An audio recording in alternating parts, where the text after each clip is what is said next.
આજે નહીં તો કાલે 80 વર્ષની ઉંમર તમારું કોન્સાયન્સ કહેશે કે તે આટલું કામ ખોટું કર્યું છે, આટલું ખોટું લીધું છે, એ તમને કરડશે.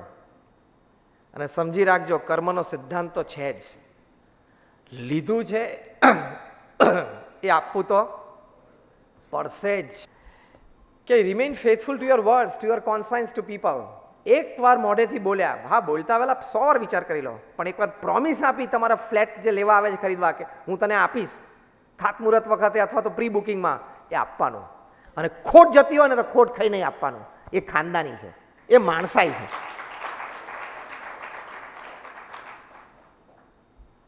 ફરી જતા પૃથ્વી પર બધાને આવડે છે, કારણ કે મૂળ પૃથ્વી ફરે છે ને એટલે. પણ સ્થિર રહીએ ને એની કિંમત છે. તમે આજે એક સંતને અહીંયા બોલાવ્યા છે એટલે અમારે તો સાચી વાત કરવાની, કારણ કે અમારે કોઈ સ્વાર્થ નથી. હું તો 25 વર્ષથી નેશનલ ઇન્ટરનેશનલ કોન્ફરન્સીસ અને સેમિનાર્સમાં બોલું છું. હું કોઈની પાસેથી 1 રૂપિયો પણ લેતો નથી. અહીંયા આવવાનો પણ મેં કંઈ રૂપિયો નથી લીધો, અને મારા ખર્ચે હું બરોડાથી અહીંયા ડીઝલ ખર્ચીને આવ્યો છું. એટલે મારે કોઈ સ્વાર્થ જ નથી. તમને સાચી અને સારી વાત કરું છું કે you develop as a human being, you develop your self as a professional, you develop your self as a family person, you develop your self as a society person, you develop your self as a citizen of the country. તો આપણને 70-80 વર્ષે આમ આનંદ થાય કે ના, હું બહુ સારું જીવન જીવ્યો. અને છેલ્લી વાત એ કરવાની કે ગમે તેવા મોટા પ્રોજેક્ટ કરો, ગમે તેવી તમારી નામના મોટી થાય, ક્યારેય જીવનમાં અહંકાર ના આવવા દેતા કે મેં આ કર્યું. કારણ કે ભગવાનની ઈચ્છાથી અને ભગવાનની શક્તિથી થાય છે. સામાન્ય કમિશન એજન્ટ અને સામાન્ય રિયલ એસ્ટેટ ડીલર પણ મોટા બિલ્ડર થઈ જાય છે, મોટા કોન્ટ્રાક્ટર થઈ જાય છે. નસીબ, તકદીર બધાની જુદી જુદી હોય છે. નીચેવાળા ઉપર જાય છે, ઉપરવાળા નીચે આવે છે. આનંદ લેવો તમારા પ્રોજેક્ટનો કે મેં આ સરસ પ્રોજેક્ટ કર્યો, પણ ગર્વ ના કરતા, અહમ ના, કારણ કે એના લીધે બીજા ઘણા દુર્ગુણો ઘૂસી જશે. વ્યસનથી માંડીને સંબંધો સુધીના દુર્ગુણો ઘૂસી જશે એ અહમના લીધે. પ્રમુખ સ્વામી મહારાજના જીવનમાં અમે ક્યારે આઈ શબ્દ સાંભળ્યો જ નથી. એમણે આઈ શબ્દ લખ્યો જ નથી. એકવાર કહ્યું કે આઈ બ્લેસ યુ લખો, તો આઈ એમણે નાનો લખ્યો. બધાએ કીધું સ્વામી ઇંગ્લિશ ગ્રામરમાં તો આઈ કેપિટલ જોઈએ, ફૂલ સ્ટોપ પછીનો પહેલો અક્ષર. પ્રમુખ સ્વામી કે હું જાણું છું, પણ જીવનમાં આ હંમેશા નાનો રાખો. કેનેડાની પાર્લામેન્ટમાં એમનું સ્વાગત હતું. 400 મેમ્બર ઓફ પાર્લામેન્ટ સ્ટેન્ડિંગ ઓવેશનમાં આવી ગયા પ્રમુખ સ્વામી મહારાજની સામે, અને સ્પીકરે જાહેરાત કરી કે વી રિક્વેસ્ટ પ્રમુખ Swami Maharaj two accept the ફેલિસિટેશન. પોતાના સ્થાને ઊભા થાય અને સન્માનનો સ્વીકાર કરે. પ્રમુખ સ્વામી મહારાજ ના ઊભા થયા. બાજુમાં એક સંત બેઠા હતા, એમના હાથમાં ભગવાનની મૂર્તિ હતી, જે અમે અહીંયા પધરાવી છે ને તે. પ્રમુખ સ્વામી મહારાજે કહ્યું કે તમે ઊભા થાઓ.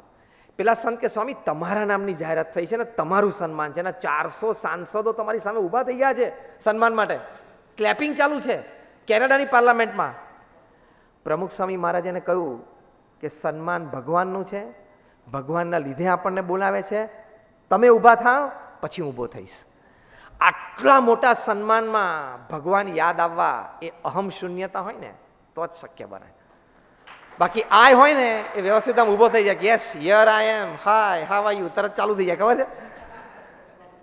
પણ એ અહમ શૂન્યતા, આટલું બધું કામ કર્યું, દિલ્હીમાં અક્ષરધામ બાંધ્યું. પ્રમુખ સ્વામી મહારાજ 1 મહિના સુધી ઉદઘાટન સમારોહ ચાલુ રહ્યો, એક પણ કાર્યક્રમમાં બોલ્યા નથી કે મેં આ કર્યું. પત્રકારો પૂછતા, મહાનુભાવો હુઝ હુ ઓફ ઇન્ડિયા આવેલા, કે Swamiji you did a wonderful job, this is a great thing done, it is an addition to Indian culture. આ બધું બોલતા પ્રમુખ સ્વામી મહારાજ એક જ વાક્ય બોલતા કે ભગવાનના આશીર્વાદથી થયું છે, અમારા ગુરુના સંકલ્પે થયું છે, અને આ બધા સંતો અને સ્વયંસેવકોએ પુરુષાર્થ કર્યો છે ને એટલે થયું છે. તમે એકવાર પ્રોજેક્ટની તાલીઓ, સન્માન, કંઈક તમને એવોર્ડ મળે તમારા એમ્પ્લોયને તો આપી દેજો. કોઈને એવોર્ડ આપવાના છે કે અપાઈ ગયા? આપવાના છે ને. હું તમને એવોર્ડ આપું ને, કાલ સવારે જઈને તમારે તમારી ઓફિસમાં તમારા એમ્પ્લોયને આપી દેવાનો છે, અને એવોર્ડ તમારે તમારી ચેમ્બરમાં નથી રાખવાનો, તમારા પ્રોજેક્ટ મેનેજરના ચેમ્બરમાં 2 દિવસ રહેશે, 2 દિવસ આર્કિટેક્ટની ચેમ્બરમાં રાખવાનો, 2 દિવસ એન્જિનિયર ચેમ્બરમાં રાખવાનો, અને છેવટે 2 દિવસ છે ને તમારા પ્યુનના ટેબલની બાજુમાં પણ રાખજો, અને પછી તમારી ચેમ્બરમાં લઈ જજો. બરોબર છે ને?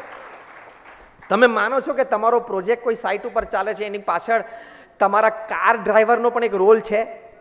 Do you believe that?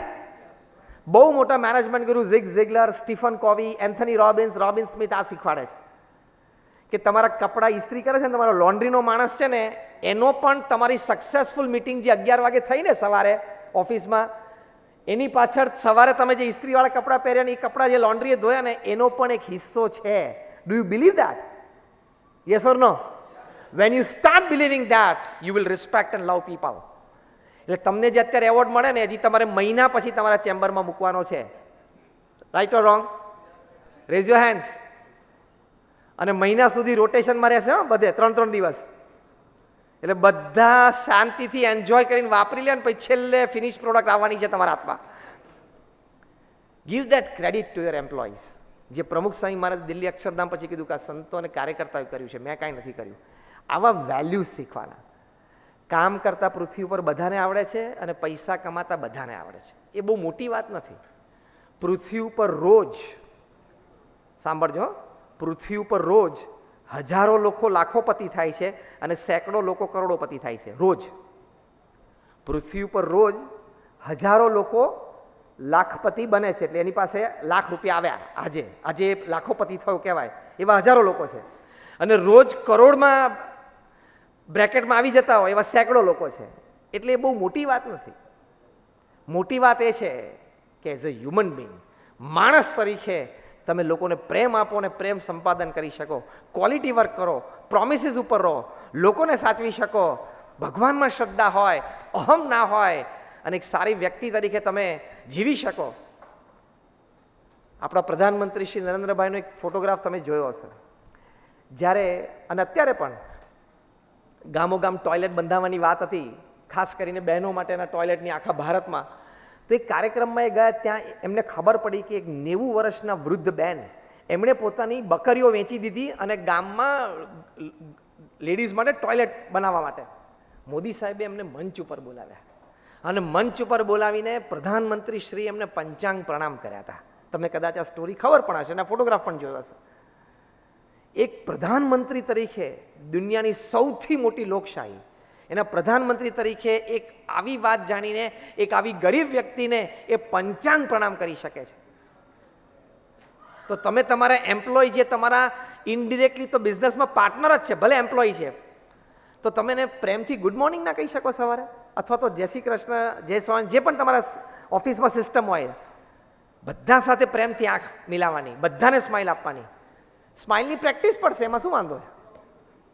A smiling face is always welcome, isn't it? Is always expected from everybody. એટલે આ થોડી વાતો છે. ફરી વખત તમારા બધા માટે ખૂબ ખૂબ પ્રાર્થના છે કે આપણે દેશને $5 ટ્રિલિયન ઇકોનોમી બનાવી જ છે. એમાં તમારી ઇન્ડસ્ટ્રીનો બહુ જ મોટો હિસ્સો છે.